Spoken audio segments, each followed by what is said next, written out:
How do you do this again, Pen? Well, yeah. Oh, it's a pen Get over secret. there, like that. Get my leg over. And then it, Yeah, there we go. You ready? I reckon I'm ready. Easy now. Easy now. How's it going, mate? All right, mate. Very good. Hey, guys, welcome back to the Drive Talk podcast. Now, we are back at Podium Place in the Roastery. We haven't been here for ages. It does feel like a while. And it's great to be back. So good to be back. Always smells so good in here. I know. There's these big sacks of coffee beans behind the cameras. And the really cool thing is Project PP is on one of the turntables, the little R52 Mini convertible that I did with Mulgari. I'll have to go and check that out. It's very, very cool. Apparently, they've had about 4 people want to buy it already. Oh, wow. I know. I don't think it's for sale, by the way, but it's really cool to see it finished and on display. Yep. And while we're on that note at Podium Place, I've actually just bumped into, when I ran out to go to the loo quickly before the podcast started, I bumped into a lovely guy called Matt who works down here and said to me, he lives down near where you are, and he said that he listens to our podcasts all the time on his commutes, and he said that they help kill the time. So shout out to Matt, and thank you very much for saying that. It's always lovely to hear. It is, and I think it's nice because now we're doing like one a week. There's like a regular drop of stuff that people can listen to. So yeah, it'd be good to kind of get people's feedback and suggestions for ideas and stuff. But we've got loads of things to catch up on in this episode. But what we also want to do is talk about our favourite roads that we've driven. Because we're really lucky we get to go on press trips or we get to go on drive tours. And if you want to do a film with a car, a really cool car, and make it look nice, you try and take it to a really nice road. So you're way better at this than me. You've got a list of really cool roads that you end up driving on. Probably helped by the fact you've been on lots of drive tours and experienced them. So we'll be talking about that. But there's loads and loads to catch up on. Where are we going to start? Let's start with what we've driven down here in. Yes. Because they're both interesting cars. And they're both from the same manufacturer. Both from the same manufacturer. Yeah. Should we start with you? Well, yeah, the different. I own one. Yes. I own mine, and yours is a press car. Yeah. So this is. I've come up in the new Macan, our new Macan, and it's probably the longest drive I've done in it so far because I'm not actually able to get that close to get. Whenever we go anywhere, Tracy's like, "I'm driving," so I haven't driven it very much. It is really her car. Like it was bought for Tracy's car, wasn't it? I know. Well, yeah. I know, but you know. It's her baby, you know. It will wear off. The excitement of it will wear off eventually, and then you'll get the keys more often. But it is lovely. It's the first time I've seen it in the flesh. Yeah. And it's beautiful in crayon. With the GTS badging on it. Yes, it's got lots of GTS badging.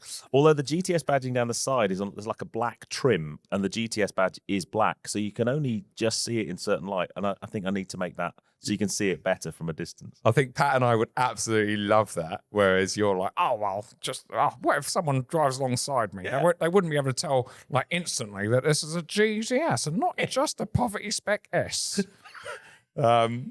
But no, jokes aside, it's lovely, really nice, and I can see the excitement. It's a beautiful car, and I think it's perfect for what you guys need. Yes. Means you can take the dogs away and enjoy the roads. Yes. Although we had our Dream 2 Porsche garage for all of like a week and a half. Oh right, yeah. Boxster gets picked up this coming Saturday. Okay. Yeah. Oh, so it's all still going ahead. Yeah, I won't get too excited until it's definitely done yes. and stuff. But yeah, it's the new owner's very excited, and yeah. So. And while we're on that note, any news on the sort of 911? No, I literally can't find one. Okay. At the moment, every morning I wake up, go on Auto Trader, yeah, have a look, and there hasn't been a new car in the categories I'm looking at hit Auto Trader in the last 2 or 3 weeks. Okay. So I'll just have to be patient. Patience, mate. Patience. Yeah. But you have come here in a 911. Yes. I've come here in a press car 911, base 992.2, so the new Carrera. But I've actually got 2 base 992.2 Carreras in GT Silver. One with an aero kit and not so great wheels. One without an aero kit and beautiful wheels. Can't you swap the wheels over when nobody's watching? Yeah, maybe I could. I'm not sure James would be that happy, Porsche James, but I don't know. Maybe I should do that. But so this one's the first. Well, so basically, let's just rewind only week or so, I picked up the Michelin 911. Yeah. And video coming to the channel, hopefully in the next couple of days by the time this goes out. But that's brand new. So I've just sort of babied it. Haven't done much in it at all. So it was nice to then jump into a press car, which was fundamentally the same car that's been properly running. It's got 6,000 miles on the clock, and actually, drive it properly. And it's great. I mean, I'm not gonna beat around the bush. It's very similar to the car that it replaced. Can you feel the whole hybrid thing going on? The base car doesn't have a hybrid. The base car, there's very few changes between the base Carrera. I should know that. I feel really bad. Well, no, not necessarily. You would assume. I just assumed all 992.2s were the hybrid. No, so the base car not. The GTS definitely, and the S, I believe. So, see, I don't know about the S because that's even newer. But yeah, the GTS does. So the base car is pretty much the same. It has the GTS turbos, but they have been turned right down. So it's producing the same power and torque as the previous car. To be honest, it feels very similar. But for me, that's not a bad thing. I think the 0.1 was brilliant, and they haven't ruined it.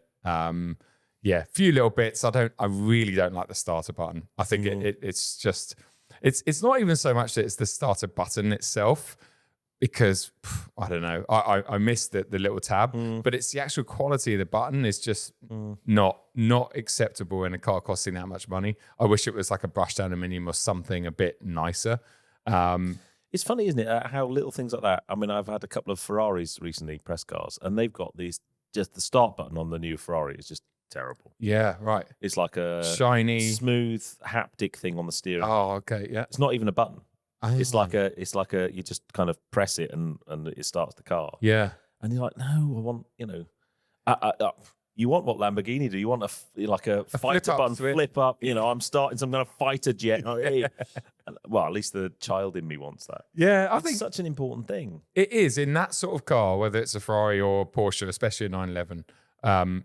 That sort of customer just wants, it's all about engagement, feeling like you've actually gone out and driven the car. And I think the start of that process is getting in and turning the key, or in most recent years, turning that tab, which replicated the key. It did a perfect job. But putting the button there, it's the same as every other car, an electric car, whatever it is out on the road. I think it removes a little bit. I know people might be watching this thinking, it's just, it's only a little thing. But these little things do make a difference. But otherwise, it's typically 911, typically brilliant at pretty much everything. A little note, though, before we move on, is I've obviously got these two cars that are more or less identical. The Michelin car, big shout out to Michelin, headline sponsor for the podcast. And this is me taking my Michelin cap off for once. The Michelin car, surprise, surprise, has PS4Ss that are N-marked, so homologated for the 911. The press car, I won't say which brand of tyres it's got, but it hasn't got Michelin's on it. Yeah. But they're also homologated for the 911, as you'd expect being a press car. In terms of feel and handling and stuff, it's hard to say. I mean, they both feel quite similar. But in terms of ride quality, the 4Ss genuinely on the same exact roads, back-to-back driving them, the 4S is a lot nicer. It takes out all the little niggles and, imperfections on our tarmac, which we have lots of. But more importantly, and it's something that the 992.1 and 0.2 suffer from, is the cabin noise from the tyre roll especially. The difference in decibels, I don't have a decibel meter, but I can tell you it's noticeably quieter in the Michelin car. So if you have a 992 with another tyre brand, and you want your cabin to be a bit quieter, and I'm sure most owners will accept and appreciate that it is a bit loud, then consider some 4Ss because it genuinely makes a big difference. So that's my biggest takeaway. Okay. And the sidewall's nicer. And the sidewall's a lot nicer. Yeah, a lot nicer. Yeah. So there you go. Yeah. I guess we should get on to now what we've been up to. And before we talk about that, Patrick, I mean, we do a lot of trips. You do a lot of trips. Not so many this year, but yeah. Yeah, well, we're both very traveled people, but I love Pat. He's a travel guy as well. He gets to go on a lot of trips that we do and other trips with other influencers, content creators, whatever. But he also does his own like sporadic trips. And Friday, I don't know about you, but I was like, I think he did tell us. Yeah. And No, I didn't know. Oh, well, he told, because he came over and stayed with me last week one night, or 2 weeks ago before the track day. Yeah. And he told Lou, probably told me, and I wasn't listening. So Lou knew about it. But yeah, he literally took his old man and they went out to New York, to Manhattan for a couple of days. Literally left on Friday, came back Monday morning. But I just love that. That's so cool. It got me really panicking because Sunday, bearing in mind we're recording this on Tuesday. Yeah. Sunday, I'm at home and I'm opening up Instagram and I just think, hold on, Pat's in New York. It's Sunday. We're recording a podcast on Tuesday. And then I go to your stories. Joe's going to the airport. Joe, where's Joe going? We're filming a podcast in 2 days' time because you've only just got back from Spain. Yeah, well, this is how we normally feel when we look at your feed. It's normally like, well, it's the day I'm before. going to Turkey on Monday. Are you actually? Yeah. What, holiday or? No. Oh, yeah. oh, cool. Yeah. Nice. The Toyota Hilux. Oh, cool. Drives. That'd be nice. Yeah. Yeah, but anyway, I mean, Pat, if you don't follow Patrick, Patrick Films on Instagram, he's obviously very talented because, that's what he does as a job these Big days. him up too much. No, but his picture, his pictures are. I know. If pictures could really sell annoying. anywhere, it's like you want to be everywhere that Pat's been because it's just he's so good with his photographic skills. So yeah, so give him a follow and check out his adventures. Oh, thank you, mate. Thanks. He's not getting that back. Well, hold on. Can I say nice things as well? He's really good. He's a handsome man. There you go. Yeah. Should we go and get some coffees on? Yeah, we'll go and He's never going to get that back. No, he's not. No. What is this anyway? Is this cash? Actually, you know what? I haven't had like a note on me for. I stopped carrying. I've got a little bit of cash at home just in case, but I stopped carrying it around because what I do, and Lou always just says, like, she's like, you've got to stop doing this because it sticks to everything. This new, back in our day, it was like paper and it kind of, but this stuff. So I'd put like 50 quid in my pocket and then obviously take the phone out, 50 quid flies out, 20 flies out somewhere. I've got no. And I'll get home and I'm like, I've just spent 50 quid on nothing. Like at least someone's gained that 50 quid. But notice, Pat, I put 50 quid in my pocket. I'm thinking I might put a tenner in. Well, yeah. It's YouTube money. I'm probably exaggerating, because we're online. That's what we do. Yeah. But anyway, so that looks really good. But yeah, we've both been doing interesting stuff. I think we should start with you because you've been on a cool trip with an interesting car. And a studio shoot, your favourite. Yes. And you've also driven a really interesting car only yesterday. I drove it yesterday. I think we should talk about that first. Yeah. And so I'm just going to... Look at that. Yeah. I drove the M5 Touring yesterday. And how was it? It's just crap. Damn, I'll cancel my order, Tony. Mate. I drove it and I'm like, I hate Joe. Yeah, because you got one coming. He literally sent me a picture of it, or did you put it in the group? You went, yeah. I hate you, Joe, or something. Yeah. So it was. I was at the media day at Goodwood, and the guys from BMW there. I was chatting to Martin, and they had a saloon and a touring, and it was their new press car. Yep. Well, actually, I think that one's going to Top Gear as a long term. Actually, I think, but it had only just been run in. There, he said, look, the press car's booked out for like months. So if you want to have a quick go in it now, you can have it for 40 minutes. I'm like, I reckon I can make a video in 40 minutes. And I drove it just literally on a 20-minute loop. Yeah. So I hadn't done any research on it at all. I know obviously what it is and the basics, and you've got one, so I've watched your videos and stuff. I had 20 minutes in the car, so very limited kind of experience. However, that was enough to know that, one, it's really fast. Yep. Two, and I have no idea how they do this, because everyone's slagging it off for being heavy and 2.6 tons or whatever it is. You don't feel that at all. No, I don't. I at all. It's really hard to. Again, the internet. You're fighting against the internet, and but the internet knows everything. The internet knows everything, but it's like when I went out for the initial pre-drive 18 months ago, or whatever, and drove that sort of car in camo, and I came home. It was a very rushed, short drive, and I came home thinking, I really bigged that car up, but the internet seems to hate it for its weight. And so I questioned myself for ages. Then I went to the press launch in Germany, did exactly the same thing, spent a lot longer, 2 days in cars, the saloon and the touring. And I thought, nah, this is amazing. this is really amazing. But even then, I still question myself. And I've got a saloon for a few weeks at home. One of Martin's cars, again, a green one, same Isle of Man green with the Kylomi orange interior. And I'm just, I'm blown away by just how it shrinks around you. And you only have to look at someone like, Chris Harris has got that long-termer one. He keeps raving about it. Everyone that's driven one, as far as I know, raves about it. And I think the thing with the M5 is, and this is what I talk about in a video that's coming up soon, is if you want a fast little sports car from BMW M, you go out, or a two-door sports car, whatever, you go out and buy an M2 or an M4. If you want something that's a bit more practical but still sporty, you go out and buy an M3 or now an M3 Touring. Great. If you want a convertible, you buy the M4 convertible. You've never gone out and bought an M5 ever in the past, maybe E39 going back sort of to that era, but that's 25 years ago.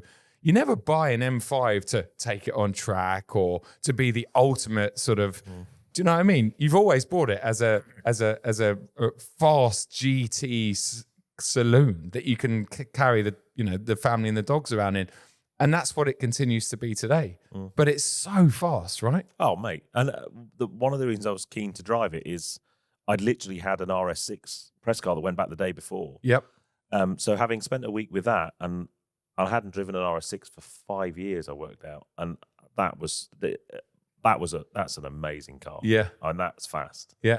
So it was really interesting to get in the from the RS6 into the M5 because they are going toe to toe with each other. Yeah. And I don't like Mercedes, so I'm not interested in their Volkswagen.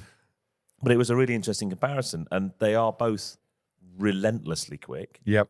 I didn't have it on the best roads. I didn't have the clearest roads in terms. So it was a very limited run. But you do a launch control in the M5 or the RS6, and it's like, wow, okay, that's fast enough. That's quite quick then. Yeah. So yeah, they are. But one of the questions I had for you, one of my reservations about RS6, much as I love them, having owned an S4, is I just think they're just a little bit too big for everyday roads. They're really wide. Parking them isn't a nightmare, but they don't fit in a parking space, really. They stick out the front. They're a really big car, and they feel like a big car on the road. The M5, first of all, by the way, that was the first time I'd actually physically seen one in person rather than just looking at pictures. They're way better to look at in person than they are in pictures. And they're quite good looking in pictures. But they don't feel as big and they don't feel as wide. And I don't know whether they are as wide or not. And what I said, I hadn't done any research. I haven't looked at the widths. Yep. I know I'll get them in my garage now. My girth. I know they'll go in my garage now because I've widened the doors and everything. But it just felt smaller, and they both got rear wheel steer, so they feel shorter when you're driving them. It's just a brilliant car. Yeah, I think dimension wise they're more or less identical. I think actually M5 is a fraction wider by maybe a few millimeters. But it's really interesting that you've said that because again, I'd only driven up until about 2 weeks ago. I'd only ever driven the new M5 Saloon or Touring in Germany. The roads are bigger and nicer and there's less potholes down the side of them. So you feel like you've just got more tarmac to play with, which you have. Whereas here in the UK, you always feel quite restricted in anything modern, especially cars of that size. I've spent also a lot of time in RS6s over the past 6 months, and it is a big car. You're very aware of its mass.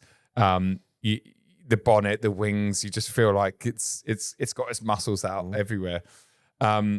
And so I was really interested to jump in an M5, the new one, for the first time and see what it's like. And I was worried because I've obviously got one in order. And I thought, if I get in this and it feels like a bus, then... Yeah. But actually, you're right.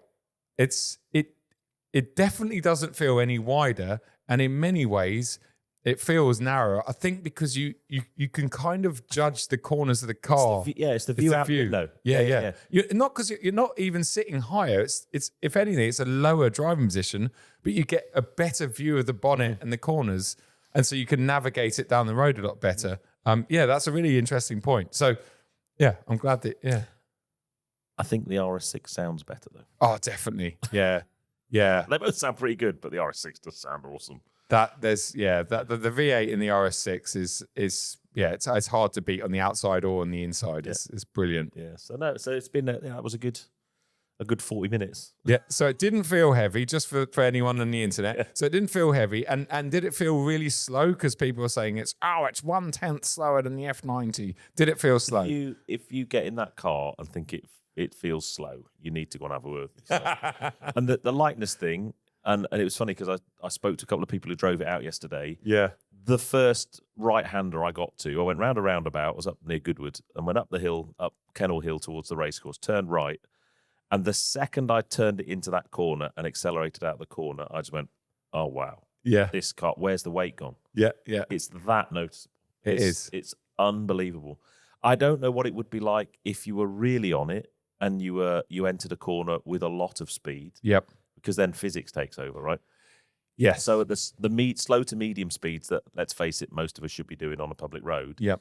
it hides and loses all of its weight. Yep. I'm sure if you took it on a track, it would munch through tyres. Yep. Because you just can't.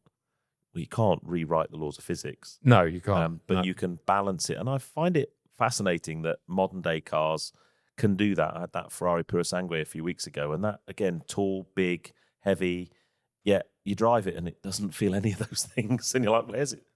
Where's all the mass gone?" It's amazing, isn't it? Yeah, The amazing. chassis control, whatever they do with the suspension, and just that power, the torque that's available, it just suddenly evaporates. Yeah. 800 kilos, boom, it's gone. Yeah.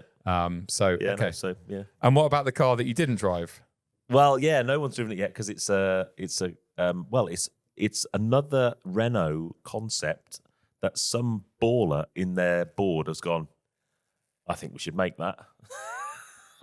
So it's based, well, I say it's based on the Renault 5, the new Renault 5. The only bits on it that are from the Renault 5 are the wing mirrors or the door mirrors, the door handles, the rear tail lights. Oh, wow. Okay. So it really is. And the steering wheel's from the Alpine A290. Mm-hmm. And the screens are from the Renault 5, but they've got different graphics and stuff. Yep. But it's a custom build car. Wow. It's based on it's obviously electric, which has really upset the internet. Oh, it's called the Turbo 3E. Oh, where's the turbo then? Yeah. Oh, it's electric. Electrics don't have turbos. Listen, everybody. Okay. Taycan has been a turbo since like 2019. Yes. And it doesn't have turbos. Yeah. It's like people just can't Leave it. Yeah. It does my head in. If you look at all the comments on the video, the amount of comments like, it's not got turbos. But what is really interesting, so it's built on it's got aluminium chassis, but then everything above that is carbon fiber. So all the body panels are carbon fiber and all the structural members are carbon fiber. Okay. It's electric, but it's got in-wheel motors. Yep. On the rear wheels. In-wheel Hub motors. Okay. Yeah. Oh, a bit like some bicycle. I've seen bicycles and stuff. It's the first full production road car, apparently, with hub motors. Okay. And what that does, I mean, there's the plus sides and the negative side. The instant thing is they're big and they're heavy. And you think, well, what about unsprung mass? Yeah. Because, any performance car, you put, I don't know, lightweight magnesium wheels on it, or you try and reduce unsprung mass. Carbon ceramic brakes. So exactly. So what they've done, that they know that obviously unsprung mass is an issue, but they've designed the suspension components and the springs and all that kind of stuff to deal with the fact that the wheels are heavier. Okay. But the reason they've done it is it lowers the center of gravity. So you've got the batteries on the floor, and then the wheels are the weight. So the wheels are, if you like, half the wheels lower than the floor. Of course. So it's got super low center of gravity. Yeah. But the output of the motors, so each motor's 200 kilowatts, which is so in total, Is that about 300 horsepower? Yeah, in total it's 540 horsepower. Wow. Right. Okay. But the total torque figure. Guess the torque figure. 1,000 Newton meters? Nope. More? Yep. 1,500 Newton No. meters. Oh, 2,000 Newton No. meters.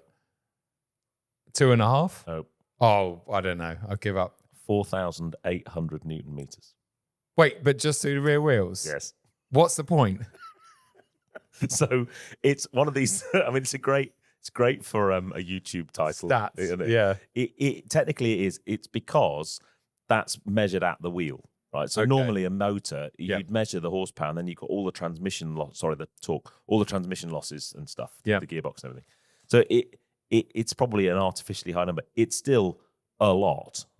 Even in the real world, it's a lot. Wow. 0 to 60 is like 3.5 seconds or something. Yeah. But the really cool thing, so bearing in mind the car, it's kind of paying homage to the Renault 5 Turbo 1 and Turbo 2. They were the rear-engined Renault 5s. Yep. The little 1.4 turbo in the back, about 160 horsepower. And it's like the Clio V6. Because the engine's in the back, you get no boot. Okay. But in this, because the motors are in the wheels, Oh, you do get a boot. you get a boot, Ah. which is quite cool. So yeah, it's a really cool car. Dare I ask? I mean, so how much is the new Renault 5 electric? Renault 5 electrics anywhere between 23 to about 28, depending on spec. So under 30 grand. Get the big battery one, under 30 grand. And then they do an Alpine. Then the Alpine A290 is based on the R5.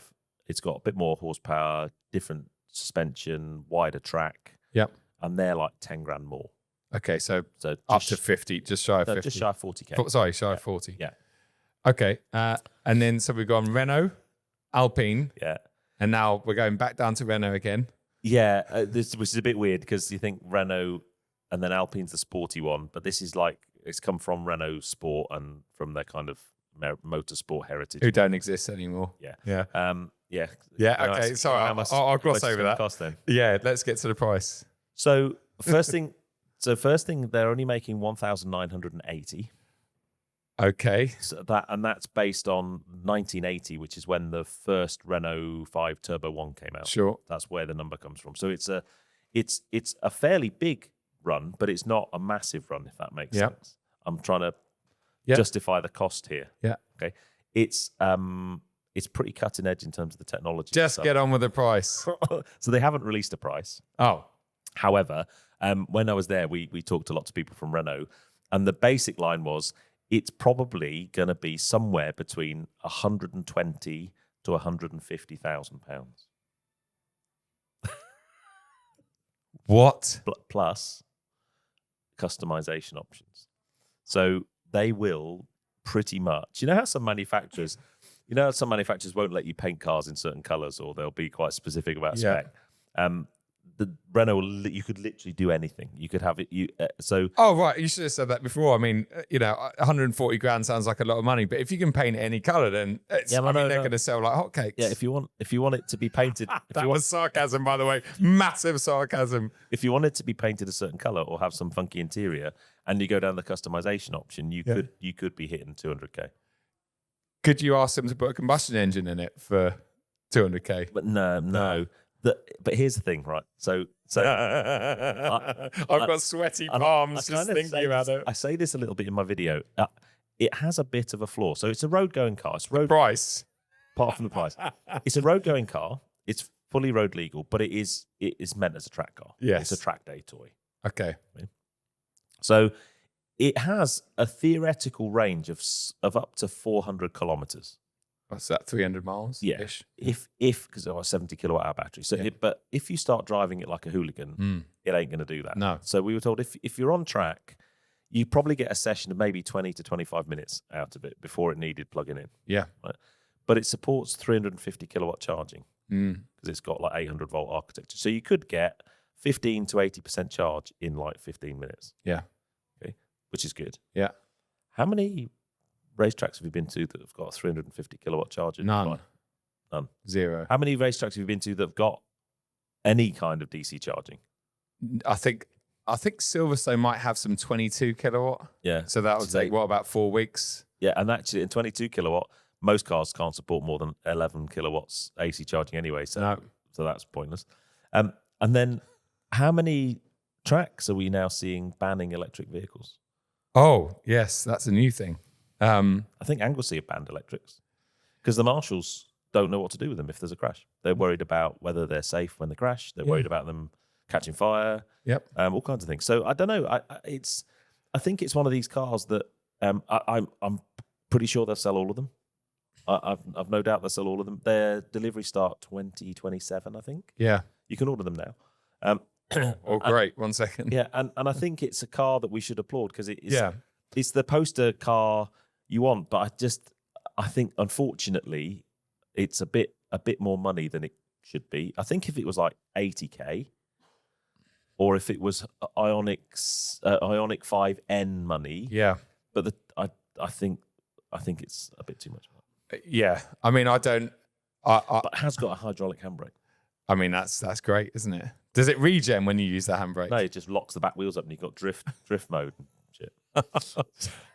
How much does it weigh? About two tons? No, just at the moment 1,450 kilos. Oh wow, okay. And they're trying to get it sub 1,400 kilos. Wow, okay. So the weight. I mean, that's a positive. The weight. I mean, it's. I really like the Renault 5. I haven't seen one, but I love the fact that it's. I think you should get a Renault 5 press car because I can see you driving. It'd be like Yeah. Donkey Kong, you driving around in one of them. But Probably. Yeah. But I like that idea. I like the fact that it's actually well under 30 grand. yeah, Which I know is a lot of money, especially for an electric car, but it hasn't got much depreciating to do. Yeah. And it's affordable. It's a nice little city car. So I like that. I even like the Alpine, the idea of the Alpine, even though it looks like it's just a bit gutless for a hot hatch. for me, it needs another 50 horsepower. Yeah. I remember you telling me that. Yeah. But I like the idea of it. But this to me is, it doesn't. 1980. I mean, they're going to stitch up a lot of dealers. I reckon forcing them to probably buy one or have one in stock. Yeah. But I think they'll struggle to sell 190 of them. 10%. I think anyway. I mean, even like a Tony Lewis, who is Tony's already said he can't centimeter. It was like, no, it's out of my price. Yeah, He is. So he's had several turbo ones. Yeah. A turbo one and a couple of turbo twos. Yeah. He's had a V6 Clio. Yeah. So it's his. I mean, he is the target customer for that car. Yeah. And I just think it's too rich. And he's had a lot of Alpines over the years recently. Yeah. But I just, And he's got a Renault 5 on order. I think the pitching it also at a track day customer or saying it's kind of a bit ridiculous as well, in the sense that I think anyone that's got that kind of money, well, firstly, it's probably a depreciating disaster waiting to happen. So putting that kind of money in, your money's not necessarily safe. I could be completely wrong. But also, if you're going to do a track day in a near 200 grand car, you're going out and buying a GT3, or you're buying something that's at that price. You can buy you could buy anything track focused. You could buy the best catering. You could buy anything you want. Yeah. You're not going to go out and spend 200 grand on that and then track it. Yeah, I think it's aimed at a very rich car collector that has maybe a penchant for French cars, or is a big Renault fan. Yeah. I think Renault should be applauded for making it in the first place. I think so as well, because it looks cool. Yeah, fantastic. Yeah. It's another one. It looks just like the concept that they had at Goodwood a couple of years ago. Yes, but without the massive great big wing on. Yeah, I'm not bad. Yeah, I'm not meaning to sound negative about it, because I think I love the concept. I love when you showed me pictures of it. Yeah. I love the whole idea of it, and I really applaud them, especially for the lower models. But I just, in my head, I'm struggling to understand. Yeah, I think it's a pretty niche. It is. When you see, again, looking at Porsche's Taycan, what's the really fast one? The GT. I went in one yesterday, Taycan Turbo GT. I went round Goodwood in one yesterday with a pro driver. Yeah. She was, I felt sick. Yeah. 3 laps had to come in. I felt it was. And it handled. Mate. Yeah. Unbelievable. It was stripped out, that one, wasn't it? It was the no seats in the back. Unbelievable thing. But even those, I've seen a few on Auto Trader, unsold ones. Might have even seen one that was I did actually see one that was discounted at a main dealer, a brand new one. So you think if Porsche can't sell, or if they're struggling to sell their GT products at that sort of money, because I think they're about 200 grand. I don't know. Then let's see. But it was I think a lot. If you go, I've only driven a few electrics on track, and it's a very different technique, very different style. But yeah, it was interesting. Anyway, shall we talk bikes briefly before we get onto our roads? Yes, yeah, absolutely. So you were. I want to talk about this because I sensed in your voice, in your stories, quite a large amount of fear and trepidation or anxiety excitement all at the same time, all wrapped into one. Yeah, well, yeah, even Lou messaged me yesterday or day before just to say it's lovely to see you so happy. Like, I can tell from your stories that you're genuinely so excited, because we all have to sometimes put on a bit of a front with social media and be a bit happier, bubblier than normal. But little bit of a backstory. We're Tuesday. You already said we're Tuesday now. Tuesday morning. Last Friday morning, I'd picked up 911. On the way home, I stopped at BMW Motorrad North Oxford garage just to have a little nose around, throw my leg over a few bikes because, that week of summer we had a couple of weeks ago, it's got me really excited. So I'm like, I've got to get a bike. Bike insurance has also come down a lot for me. Oh, right. It was going to be one of my questions. Yeah, and I think in general, car and bike insurance seems to be coming down, and maybe that's another podcast topic on its own. But so I've started looking at sensible-ish bikes, and so I was in there looking at an F900 GS, which is probably the one I'm going to go for, and I got home and I was looking at the numbers and stuff, and I thought, oh, I should ask Neil, who is the PR at BMW Motorrad UK. I should drop him a message, ask him for some advice on the packs and the options and stuff. And I haven't spoke to Neil for about 6 months when he last lent me a bike at the back end of last summer. So I was like, hey, buddy, looking at a bike. So he gave me some great advice. And then he went, oh, by the way, I've just had someone drop out of a press launch of a trip. Are you free on Sunday? This is Friday evening, right? So I was like, do you mean like next Sunday? He said, no, 2 days time. We're flying out to Malaga for a 2.5 day trip. And anyway, I managed to get Lou again, came to the saviour, managed to find a dog sitter, etc., etc. So went out to Malaga. But big shout out to Neil and BMW Motorrad UK for putting me, I was thinking about this on the way down here today. They really have, they've set me up massively over the past couple of years. They got me my license for the BMW rider training, which was a fantastic week away. And they've really supported me with bikes for that GS in 23 and now this press trip. And I'm really lucky, and I'm only doing what I'm doing today thanks to Neil and his team and Motorrad UK. So big thanks to those guys. We went on this trip. Obviously, I'm not only a newbie to riding, but I'm also a newbie in this world, and I'm amongst, it was a top tier trip with all of these fully fledged bike journalists that I've watched lots of recently on YouTube and read articles about, etc. So I'm with all them. So it's a bit like you and I going on our first car press trip many years ago, that feeling, but at least at that point, we'd driven cars for 15, 20 years. Yeah. This time It'd be like going on a high performance car press launch when you've only driven a car 15 times. Yes, exactly that. Yeah. So I was really nervous about that aspect of it. Everyone was so nice, so friendly. It was awesome. And that really helped me. And I guess most of them not know you from Adam. No. A couple of them knew me because of Chris. They'd watched our podcast. Oh, yeah. So a guy called Nevesy, who's a ex-racer, really one of the top guys in that space. He'd listened to a podcast and he knew who I was. But yeah, most of the others didn't. But they were really quick to ask and talk about cars, and it was just great. Yeah. So that really settled me into it. And we just had one day on road, Spanish roads. Near Almeria, which is about 2 hours north drive of Malaga. Amazing. We've been to a few, like the 8 series launch or the M8 launch. Yeah. That was down the south of Malaga, but this is up the north. And it was honestly the roads very similar, but just incredible. And then yesterday was on track on much faster bikes. So I was mostly on the M1000. M1000R, so the one without the fairing. It had rained all morning, so it was sketchy in the morning.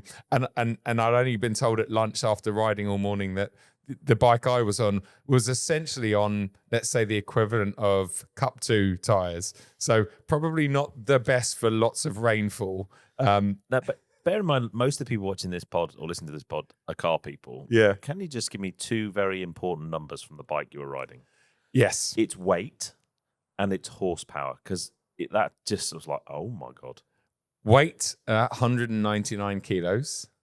Wow. Horsepower, 210. So more than, by my calculations, that's more than 1 to 1. Yeah, flipping out.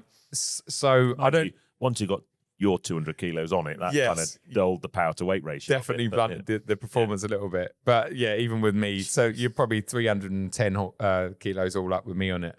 Absolute rocket ship, way faster. I mean, to give you an idea, even when it dried out and I'm going down the back straight, these things rev to, I think the red line's about 16,000 RPM. And on these 4-cylinder high revving bikes, the main power is sort of between 10 and 14, 15. And I'm only revving it to, I only started looking down at the dash towards the end of the day. And I'm like, I'm changing it like 9.5, 10. So just as the power's starting to come in properly, so I'm probably only using 150 horsepower. But what an experience. What a day. I am aching from head to toe today, but I'm buzzing from it. So it's got me through the pain barrier. Yeah. And I've got so much to learn, but I learned so much in the process as well. And it was just great. I'm buzzing to get a bike and say bike incoming. Yeah, definitely bike. Yeah. Next podcast. Joe's got a bike. Joe's got a bike. So yeah, that was fantastic. Yeah. That though is a good segue into our best roads. Yes. You said two really important things in that bit. We were in Spain on nice roads. Yes. And that's because there's loads of really nice roads in Spain. There is. And bear in mind, we were only meant to do a catch-up for about 20 minutes. We're 40 minutes in. That's how much stuff we've been catching up. So where should we start good road-wise? Do you want me to start? Yeah, what's your should we start with if you had one road you could drive and then you'd die? It's the last road you could ever, where would it be? Or should we finish with that one? Let's finish with that one. Yeah. Yeah. I think you should start because I've done enough talking for a while. Well, I'm going to start with a road that we both know, we've both driven, and it's not probably the best driving road. It's always a great experience to drive it, but it's just so awesome. It's just such an interesting road, and it's very photogenic, and that is the Red Rock Road. Yes. Did you know I was going to say that? Well, yeah, I've actually got that written down as one of mine. I'm glad you. I can't remember its actual number designation, but it's about an hour and a half, I guess, north of Monaco, right? Yes. Yeah. Exactly. Yeah. I think it's the D902. There you go. Yeah. And it is, and it's not very long. It's like, I don't know, 6K long. It's not. Yeah. Probably like 10 minutes of good pace in each direction. Yeah. It's the good section. It's the way and there's a video on my channel. It's the way the road it's only single carriageway each way, but because it's carved through canyons, the lanes kind of go different ways, don't they? Yeah. So you'll get on the way up the road basically goes around the rocks. Yeah. And on the way down, the road goes through the tunnels and through the rocks. So it's just like two totally different roads, isn't it? And I first did it with GT Tours in my Boxster, and I'd heard so much about it. And I think James JWW raved about it. I know you've raved about it, and I was like, I really want to do the Red Rock Road one day. And I did it, and I was following I was with Alan from GT Tours. My brother, who'd been with me that week, he was in Alan's 720S. And I had Sharon, Alan's wife, in my car. And I followed him through, and we went through, and we had a completely clear run. Yeah. And it was just awesome. Yeah. It's an amazing road. Definitely is. So that's it's not, as I said, it's not the best driving road because it can be quite busy, and you have to be quite careful because there's bikes and people parking cars and stuff. So it's one of those roads you never go 10 tenths, but it's just when you drive through it, especially if you're in a soft top because you go through the tunnels and stuff. Yeah, it's just a very, very cool road. Yeah. I totally agree. That was on my list as well. I'm lucky to have done it. Similar to you, I've done it in a hardtop car and a motorbike. So a convertible, a full convertible, infinite sunroof. Yeah, exactly. But that day I went on the GS. It was, I think it was 36 degrees, and it was hot. That sort of temperature on a motorbike when you're in full leathers and a helmet, and it's horrible actually. And you open your visor to get a bit of wind, and the wind it's like a hairdryer, so it doesn't do. So, but still, I mean, definitely recommended, especially if you're down there for a road trip. It's just a little detour, definitely worth doing. Even if you're like, I don't know, if you flew into Nice on holiday and you've got a hire car, it's Go up just there. driving on a hire car. It's an hour and a half. Yep. And if you just Google Red Rock Road, you'll find it. No problem. A couple of picnic spots there along it. So go to the supermarket, get a lovely French baguette, some cheese and ham, and stop there for your lunch. And then while you're there, not that far from, and when I did Red Rock Road, we'd come off of the Col de Valberg. Yep. Which that's fast. Yes. That's a great road. Yeah, really fast and flowing. Yeah, really fast. Yeah. So if you want fast, you go Col de Valberg. Yeah. I came off of that with GT Tours. We got to the bottom, and I was shaking because we come off it that fast.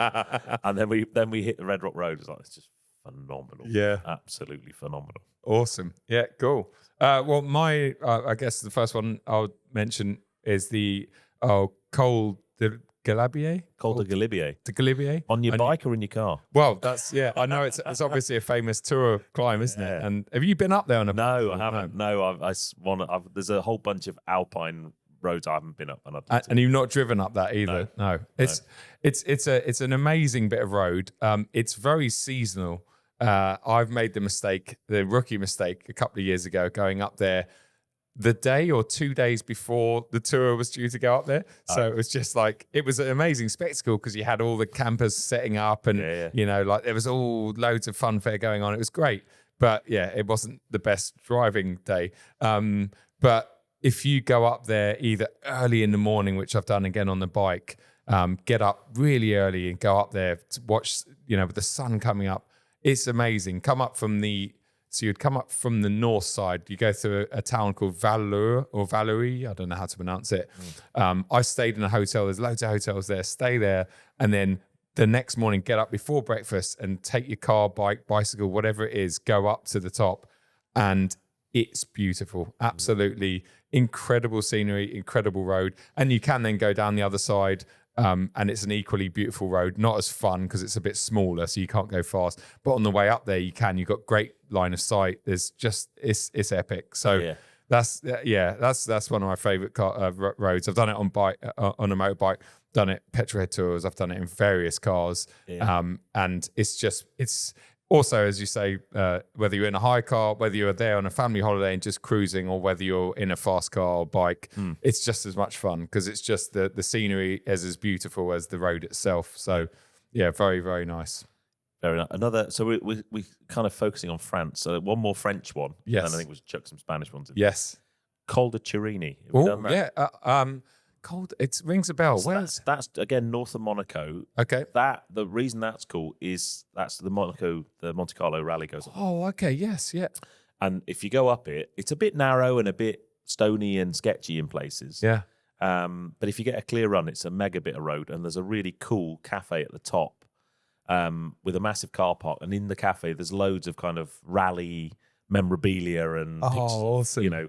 Drivers and signed bits of car and stuff hanging on the walls. Yeah, that's a really cool bit of road. Okay, I don't think I've been there. Yeah, I've only done. I did that again, GT Tours. But okay. that's. I think because it's got lots of really tight switchbacks, hairpins, and you go up it and you think, God, Jesus, the guy's got this in the Monte Carlo rally in the snow. Yeah, studded tires, flat out in some ridiculous rally car. Yeah. Spain. So what I'm gonna... Or are you going to go different? I'm going to go similar to Spain. And I hope I don't upset any Spanish or Portuguese in the process. I mean similar because obviously they border each other and they are quite similar countries and landscapes. Until you start trying to speak the language. Yes. It's completely different. It is complete, yeah. Portugal. So I'll let you do the Spain. But and this is probably... I mean, this is my favourite road, I think. And also... my favourite experience. I point at Patrick because he was there. Is it where you took the ST?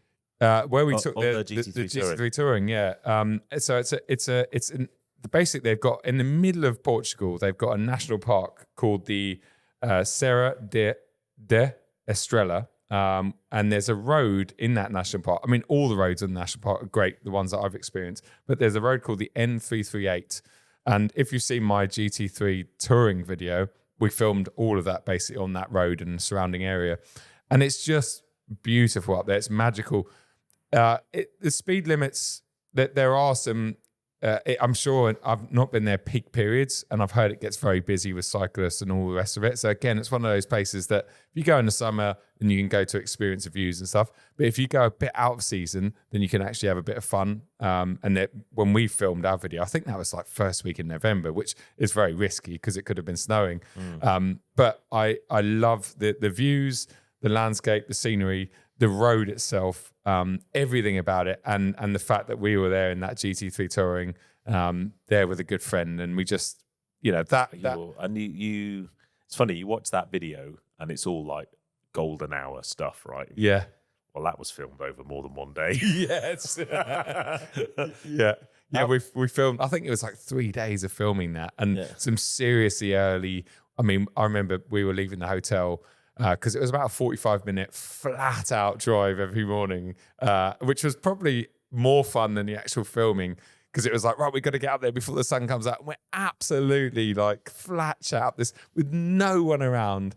Can I just, Pat, how did you get Joe out of bed early? He's always late. GT3 Touring.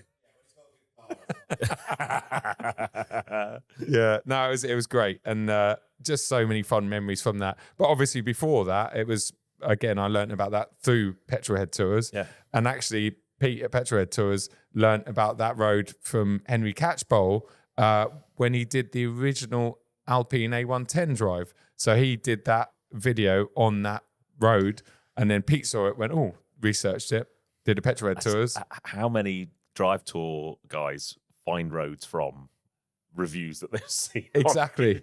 Yeah.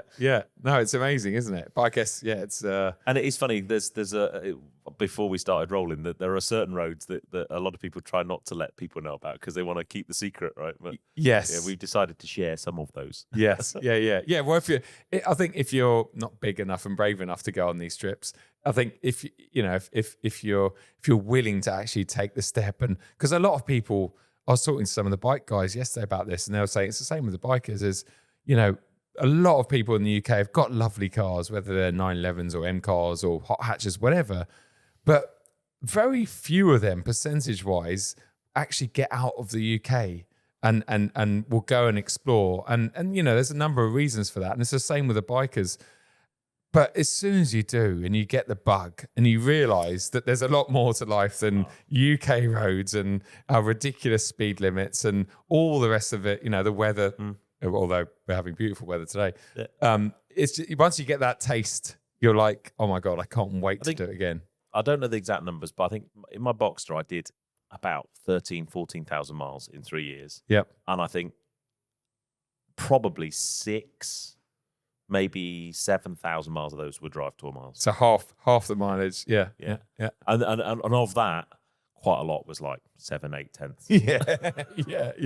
And you do it, and you go, why? I mean, you do anything in the UK. I mean, don't get me wrong, there are speed limits in France and Spain, and actually Spain, probably they're cracking down on things a little bit more. But yeah, their roads are just less populated. They're wider. The surfaces are better. Yeah. And the line of sight on a lot of these roads, that's what it all comes down to, I'm sure, with your advanced driving. Yes. It's like when you can see for miles, literally miles, there's nothing there.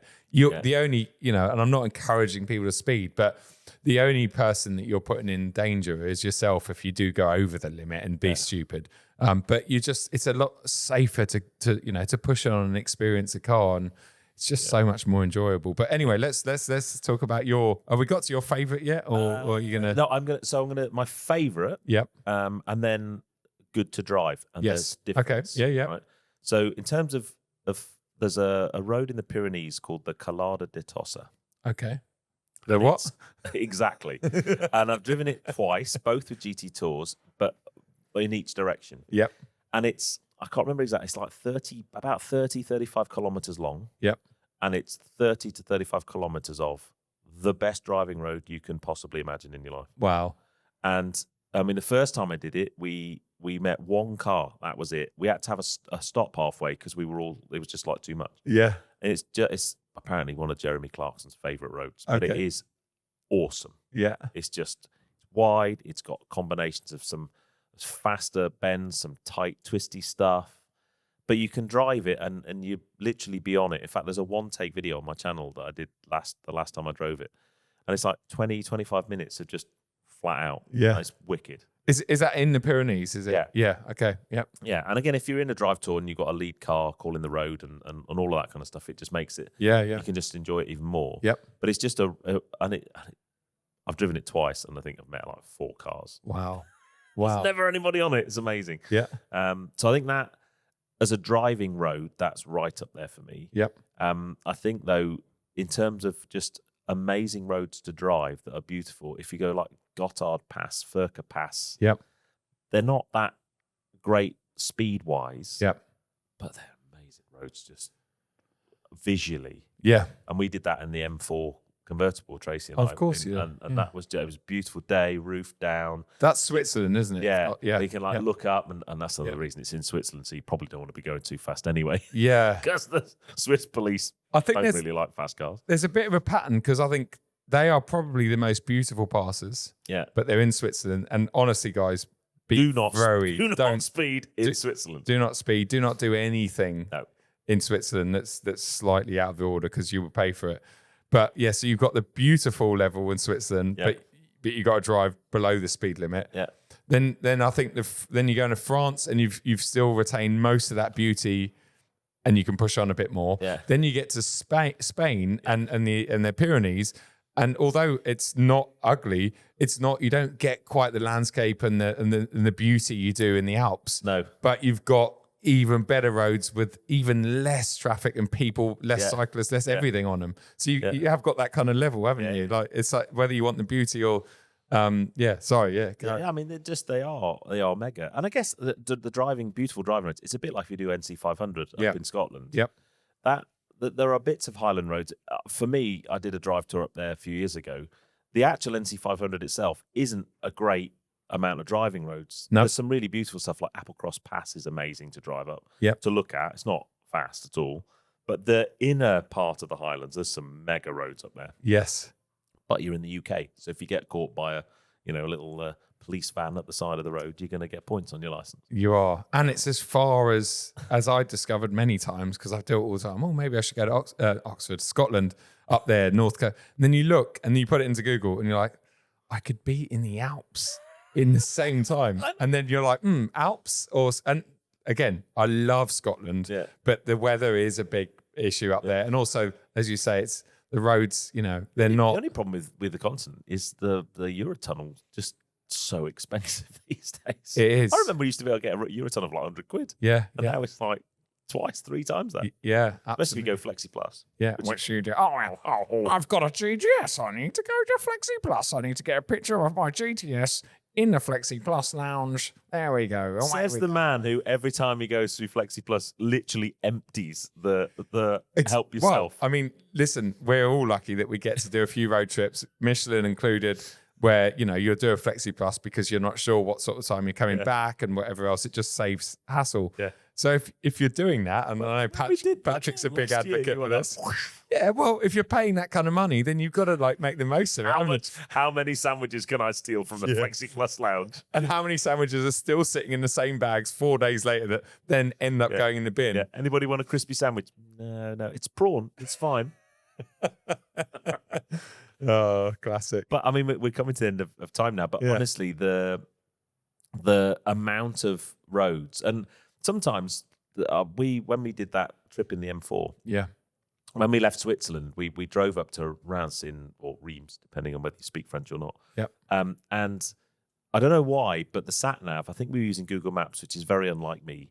But instead of going up the autoroute, it took us along some N roads. Yes. And by complete fluke, we just found probably 30, 40 kilometers of beautiful N roads that were just empty. Yeah. Tarmac was like a billiard table. Yeah. Scenery was beautiful. And we just had like a couple of hours of the best drive ever. Yeah.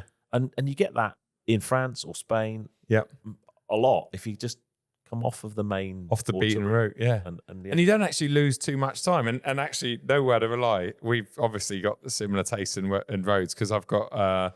here between, it's a bit further south, between Dijon and Troyes. Yeah. But that's, again, it's all the same. And then you go up towards Raz and all of those routes. And you and if you're on it and enjoying yourself, you genuinely don't lose much time being on those than you would on the auto route because there's no traffic, there's nothing. Yeah. And that's so accessible. It's like 3-4 hours off the tunnel and you're there. Yeah. So, yeah, I think the moral of our story today is if you've got a nice car, and you want to go and experience it in a better place on better roads, is just jump on the train and go and explore. Even if it's for a weekend, just head into France, book a hotel somewhere and just explore. It would be the best thing you've ever done. But I know we've just said come off the autoroute, buy yourself a toll tag. Yes. Liberty. Yeah.